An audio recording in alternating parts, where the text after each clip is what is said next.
Assalamualaikum warahmatullahi wabarakatuh.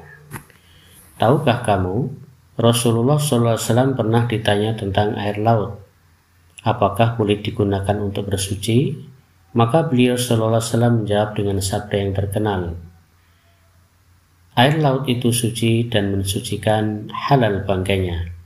Hadis riwayat Imam yang 4, disahihkan oleh Ibnu Huzaimah dan Imam At-Tirmidzi.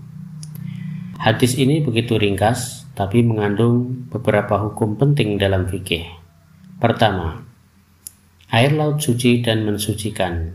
Artinya, ia bisa digunakan untuk wudu, mandi besar, menghilangkan najis.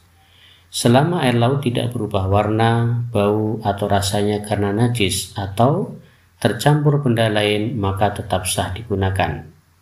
Bahkan, meski rasanya asin dan tidak cocok untuk diminum, tetap dihukumi sebagai air yang mensucikan.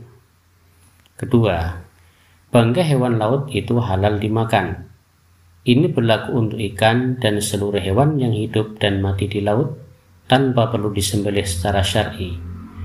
Hal ini menjadi kemudahan besar bagi umat Islam, terutama bagi mereka yang hidup di pesisir atau di lautan.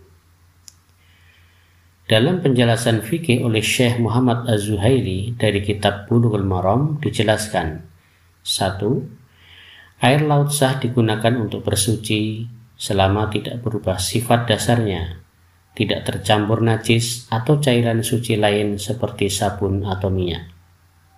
2. Hewan laut yang mati tetap halal dimakan tanpa penyembelihan syar'i. Ini mencakup ikan, udang, cumi-cumi, bahkan sebagian besar makhluk laut lainnya.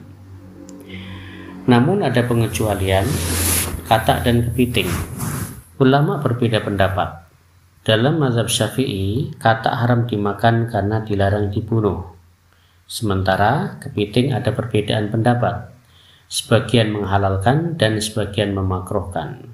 Islam bukan hanya agama ibadah, tapi juga agama kemudahan. Hadis ini menunjukkan bahwa syariat memberi solusi bagi mereka yang hidup jauh dari sumber air tawar. Bayangkan, para pelaut pada zaman dahulu.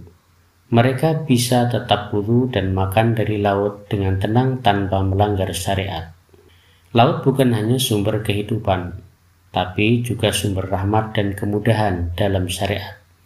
Maka, mari kita syukuri nikmat Allah dan pahami kemudahan agama ini. Wassalamualaikum warahmatullahi wabarakatuh.